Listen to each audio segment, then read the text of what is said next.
And do you agree to appear and testify before any duly constituted committee of the Senate? Thank you. You may be seated.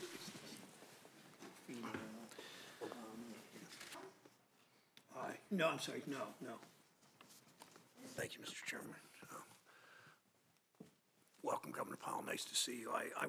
If confirmed, I would strive along with my colleagues to support the economy's continued progress toward full recovery.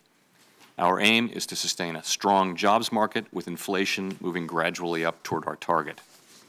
We expect interest rates to rise somewhat further and the size of our balance sheet to gradually shrink.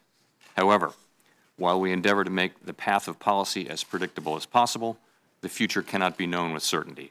So we must retain the flexibility to adjust our policies in response to economic developments. Above all, even as we draw on the lessons of the past, we must be prepared to respond decisively and with appropriate force to new and unexpected threats to our nation's financial stability and economic prosperity.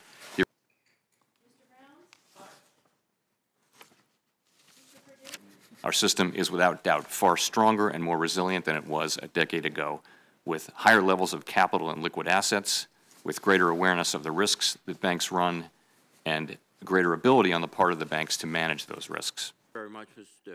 Chairman. Thank you, Governor Powell, for your service.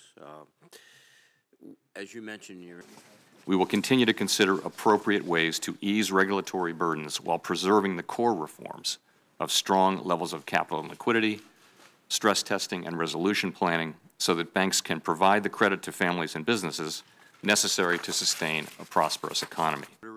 Senator Kennedy.